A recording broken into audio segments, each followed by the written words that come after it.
আসসালামু আলাইকুম। আজকে বাচ্চাদের জন্য ওটসের একটি রেসিপি শেয়ার করব। আমার বাচ্চারা যেভাবে ওটস খেতে পছন্দ করে সেটাই দেব। তরল দুধ নিয়েছি, কুসুম গরম, 2 বাটিতেই আমি সমপরিমাণ ওটস দিয়েছি। একটি কলা নিয়েছি, কলাটাকে একদম ছোট ছোট করে কেটে নিব, এতে করে বাচ্চাদের খেতে বেশ সুবিধা হয়। তবে আমার বাচ্চারা কলা খেতে পছন্দ করে, তাই আমি কলা নিয়েছি। আপনার বাচ্চারা যে ফলটা খেতে পছন্দ করে আপনারা কিন্তু চাইলে সেটাই নিতে পারেন। একদম ছোট ছোট করে কলাটা কেটে নিয়েছি, দেখতেই পাচ্ছেন।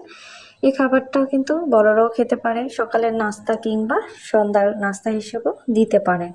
কিছু ড্রাই ফ্রুট চাইলেও আপনারা এখানে অ্যাড করতে পারেন, এতে করে খাবারটা আরও খেতে মজাদার হবে। এই তো দেওয়া হয়ে গেছে। এই পর্যায়ে আমি কিছু খেজুর নিব, খেজুরগুলোকে ছোট ছোট করে কেটে নেব। দেখিয়ে বুঝতে পারছেন। খেজুরটা সম পরিমাণে 2 বাটিতে দিয়েছি, কিছু কিশমিশ দিয়ে দিচ্ছি, 1 চামচ মধু, ভালোভাবে মিক্সড করে নিব। এই তো দেখেন আমার খাবারটা কত ঝটপট রেডি হয়ে গেল। থ্যাংক ইউ সবাইকে, ভালো লাগলো অবশ্যই লাইক করবেন।